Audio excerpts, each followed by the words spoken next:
Hello guys, मैं दीपक सिन्हा। आप सभी का इस चैनल पर स्वागत है और आप लोग देख रहे हैं स्टडी लम्हा। आज का चैप्टर है हमारा भारत के विदेश संबंध। आप सभी को मालूम है, class 12 political science second book जिसका नाम है स्वतंत्र भारत में राजनीति और चैप्टर नंबर 4 भारत के विदेश संबंध। आज हम ये चैप्टर करेंगे और थोड़ा सा डिटेल में समझेंगे कि सीबीएसई ने इसके अंदर क्या ऐड किया है और क्या कट किया है। पीछे सेशन में हमारे पास सेकंड बुक के अंदर टोटल 9 चैप्टर थे।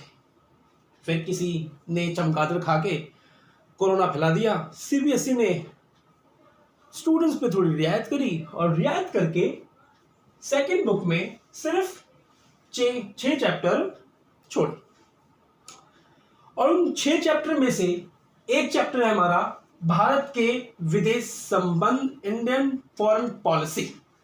ओके, और ये चैप्टर आपका ओनली 4 मार्क्स के लिए ही है। इसमें से अगर क्वेश्चन बनते हैं तो सिर्फ 4 मार्क्स के लिए। अब तो मैं आप लोगों को इतना समझाना चाहूंगा कि इसमें से 1, 2 एंड 4 मार्क्स के क्वेश्चन पर जोर देना। इस चैप्टर के बारे में जब हम पढ़ेंगे तो जहां 1 मार्क्स इंपॉर्टेंट लगता है कि ये पेपर में पूछा जा सकता है, उस पर हम ज्यादा ध्यान देंगे। 2 मार्क्स पे और 4 मार्क्स पे 6 मार्क्स का लेंथी क्वेश्चन आपको याद करने की कोई जरूरत नहीं है, क्योंकि इस चैप्टर में से 6 मार्क्स का क्वेश्चन नहीं बनेगा, क्योंकि सीबीएसई ने इस चैप्टर की वेटेज कितनी रखी हुई है, ओनली 4 मार्क्स। तो सीबीएसई बच्चों का माइंड भी चेक करेगा कि वो सोचते क्या है, करते क्या है। यहां तक आपको बात क्लियर हो गई होगी। अब सीबीएसई ने तो चैप्टर कम कर दिए और इस चैप्टर को 4 मार्क्स के वेटेज के साथ हमको परोस दिया कि आप लोगों को पढ़ना है, मगर फिर सीबीएसई ने खिचड़ी कर दी इसके अंदर। इस चैप्टर में से कुछ कट कर दिया। अब वो क्या कट किया?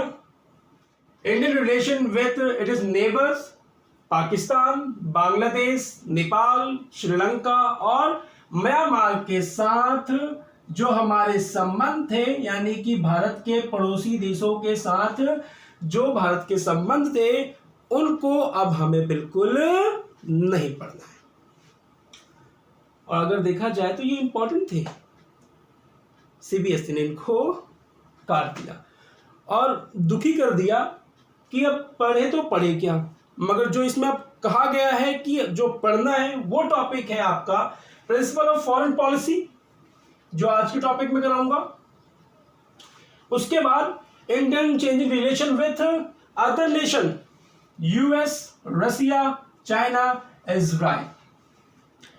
भारत के संबंध अमेरिका, रसिया, चाइना, इजराइल के साथ किस तरीके के हैं, इसके बारे में हम इस चैप्टर के अंदर पढ़ेंगे। अभी हम सिर्फ प्रिंसिपल ऑफ फॉरेन पॉलिसी के बारे में पढ़ेंगे, इसके बारे में मैं आप लोगों को चर्चा करूंगा। और उसके बाद relation with US, Russia, China और इजराइल के साथ मैं कंपेयर करके आप लोगों को वीडियो प्रोवाइड करूंगा, but single step by step video separate होगी। एक यूएस के साथ, रसिया के साथ, चाइना के साथ और इजराइल के साथ। इन चारों को मैं कंबाइन नहीं करूंगा, भले ही मुझे अलग वीडियो, अलग पार्ट की वीडियोस बनानी पड़े, वो मंजूर है, मगर चारों को अगर कंबाइन कर दूंगा तो आप लोग होच पोच हो जाओगे। वैसे ही सीबीएसई ने पहले होच पोच आप लोगों को अच्छे तरीके से कर रखा है।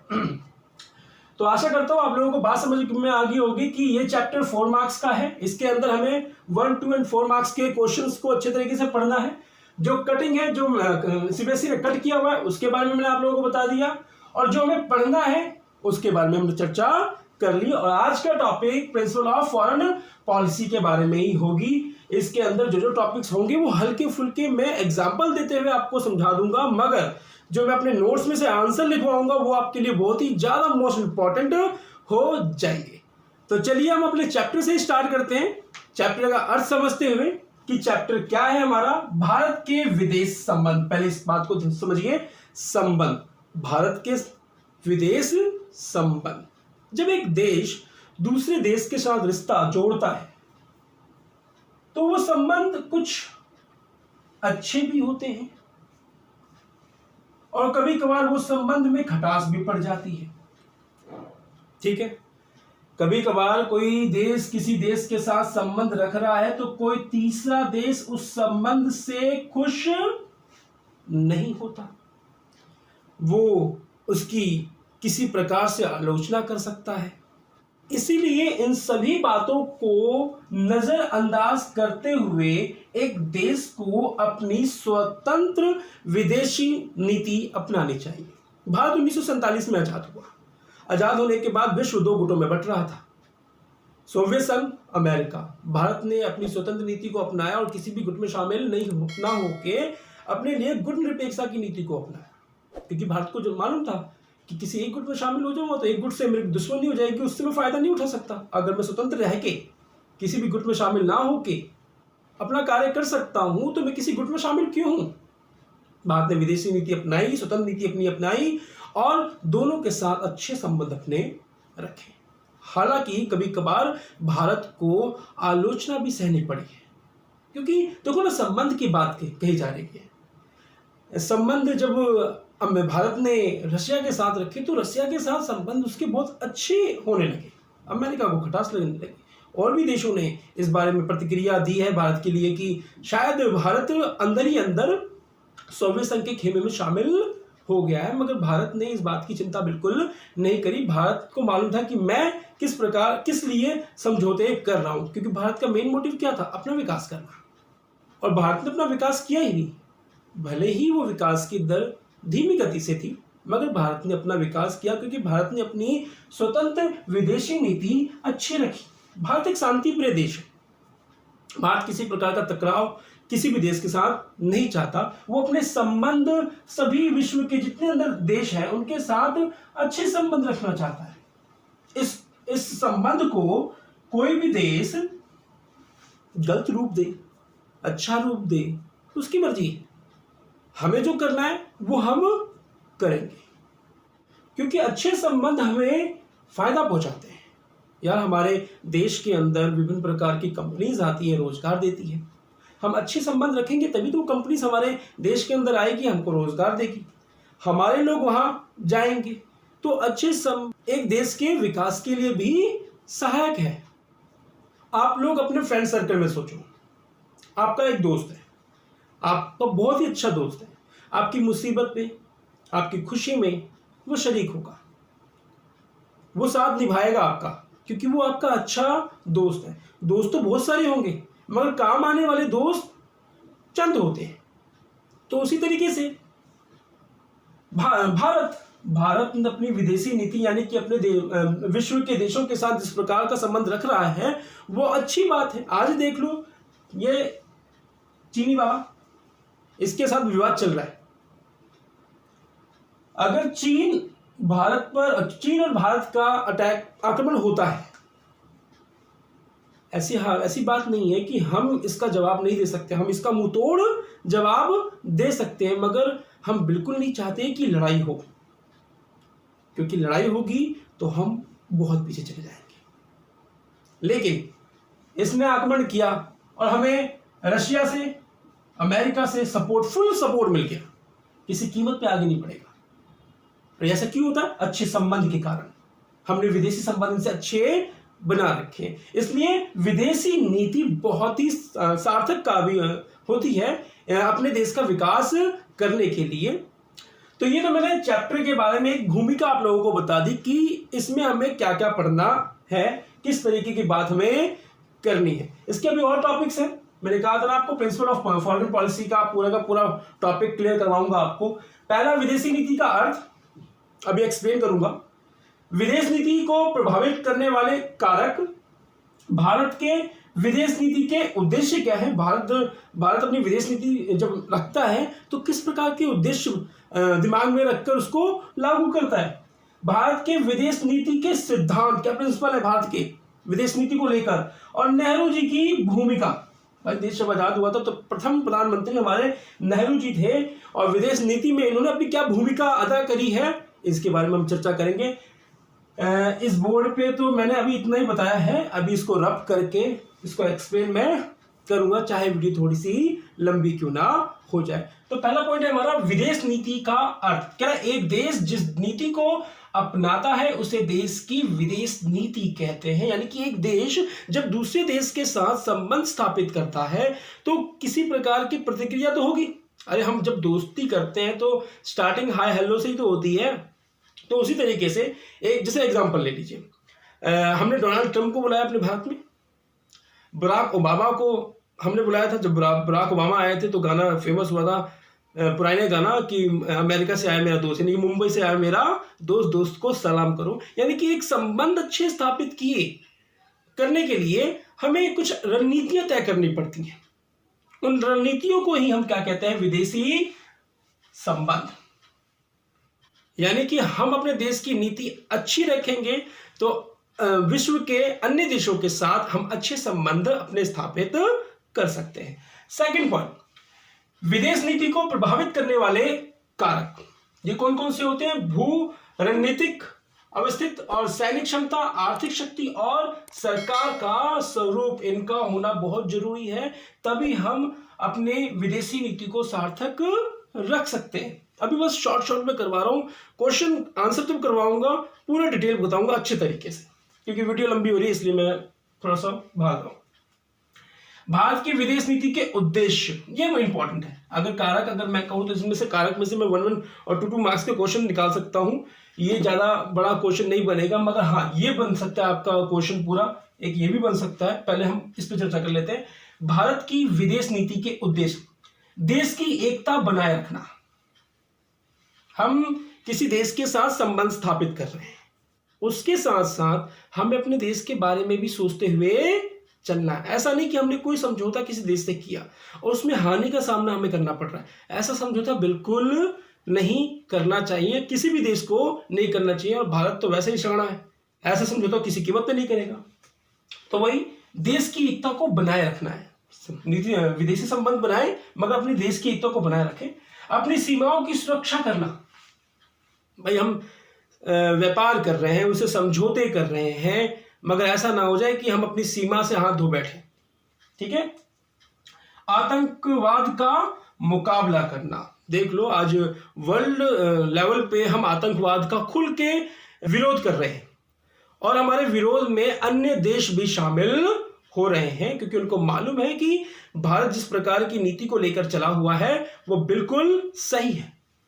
आगे ऊर्जा सुरक्षा को ध्यान देना, खास सुरक्षा, साइबर आदि सुरक्षा को ध्यान में रखकर चल। नेक्स्ट पॉइंट, भारत की विदेश नीति के सिद्धांत। पहला है गुट निरपेक्षता। गुट निरपेक्षता आपको मालूम ही है, फर्स्ट चैप्टर के अंदर हमने इसके बारे में पढ़ा हुआ है। गुट निरपेक्षता का अर्थ होता है कि हम किसी भी गुट में शामिल ना हो और अपना स्वतंत्र रहकर अपना विकास करें। तो गुट निरपेक्षता की नीति भी अगर हम जोड़े विदेश संबंध से तो मिलती है। भाई हम किसी गुट में शामिल नहीं होंगे तो हम दोनों गुट से फायदा उठा सकते हैं। एक गुट में शामिल होंगे तो दूसरे गुट से दुश्मनी हो जाएगी, तो क्यों ना इंडिविजुअल रह के दोनों गुट से फायदा उठाया जा सके। आगे अंतर्राष्ट्रीय शांति और सुरक्षा। भारत शांति प्रिय देश है, वो किसी प्रकार का युद्ध किसी कीमत पे नहीं चाहता। अपना ये चीन अभी कूद रहा है ना, हम अभी भी चाहते हैं कि किसी प्रकार का कोई आक्रमण युद्ध ना हो। जवाब अच्छे से दे सकते हैं, मगर बस यही बात है कि हम नहीं चाहते कि हमारी अर्थव्यवस्था थोड़ी कमजोर हो। नेक्स्ट, साम्राज्यवाद का विरोध करना। साम्राज्यवाद का विरोध, आप साम्राज्यवाद का मतलब है ना कि एक देश क्या करता है, दूसरे देश के आंतरिक मामले में हस्तक्षेप करता है और उसको कब्जा कर लेता है, फिर क्या करता है, आगे बढ़ता है, फिर उसको और मन नहीं भरता, वो आगे बढ़ता है। ये इसी को कहते हैं साम्राज्यवाद। और साम्राज्यवाद की नीति पे चलता कौन है, चीन। वो अपना दायरा बड़ा करना चाहता है। नेक्स्ट पॉइंट, संयुक्त राष्ट्र संघ का समर्थन। संयुक्त राष्ट्र संघ का समर्थन। दूसरे विश्व युद्ध के बाद यूएनओ की स्थापना हुई। इसके अंदर 50 देशों ने मिलकर इसको स्थापित किया। इसके अंदर एक नंबर का एक पॉइंट ये बनता है कि 50 देशों के बाद एक जो देश 50 के बाद जब एक देश इसके अंदर इंक्लूड हुआ, वो उस देश का नाम क्या है, पोलैंड। एक नंबर में मोस्ट इंपॉर्टेंट है, इसको लिख लेना कि 50 देशों के बाद जब एक देश इसके अंदर इंक्लूड हुआ तो पहला देश माना गया ना, अगर देखा जाए तो ये पहला देश माना गया जो 50 के बाद इंक्लूड हुआ, तो वो था पोलैंड, और आज भविष्य में 193 देश इसके अंदर शामिल है और विश्व के अंदर 195 देश हैं। तो ये जो यूएनओ है, ये विश्व का एक अंतर्राष्ट्रीय संगठन है। इसके नियम और कानून भारत मानता है और इसके नियम और कानून के साथ चलता है। और जो अच्छी बात है, क्योंकि हमें विदेशी संबंध बना के रखने हैं देशों के साथ, तो हमें अंतर्राष्ट्रीय संगठन का भी सम्मान करना चाहिए। बहुत से देश ऐसा है कि वो सम्मान नहीं करते, तो ये कार्यवाही भी करता है उनके ऊपर। निशस्त्रीकरण, भारत निशस्त्रीकरण पर बिल्कुल जोर देता है। भारत नहीं चाहता कि पूरा विश्व हथियारों की होड़ में लगा रहे। इसके बारे में हम डिटेल में पढ़ेंगे और चर्चा करेंगे। लास्ट पॉइंट, राष्ट्र हित। भारत अपनी विदेशी नीति को अपनाते हुए अपने राष्ट्र के हित पर कुछ अच्छे तरीके से ध्यान देता है। ये भी यही तक पॉइंट था। अब इसका भी एक और है, फिर से रब करूंगा, फिर आता हूं। तो देख लो, तुम लोगों के लिए मेहनत कर रहा हूं, तो रिस्पॉन्स भी दो। एंड लास्ट पॉइंट हमारा, नेहरू की भूमिका। 1964 तक देश के प्रधानमंत्री और विदेश मंत्री, यानी कि प्रधानमंत्री भी और विदेश मंत्री दोनों पदों पर ये रहे हैं 1964 तक। अच्छा काम किया है इन्होंने। गुटनिरपेक्षता की नीति को अपनाया, जो बहुत ही अच्छा काम था। आज में इसका फायदा मालूम चलता है कि हम किसी भी गुट में शामिल नहीं हुए, और अच्छी बात है। नेक्स्ट, विभिन्न दलों के साथ तालमेल बनाए रखना। ये बहुत ही अच्छा पॉइंट भी है और ये कार्य भी करते थे। आज के टाइम में विपक्षी दल का एक ही काम है, सरकार की आलोचना करना। भले ही सरकार अच्छा काम कर रही हो, फिर भी वो उसकी आलोचना करेंगे।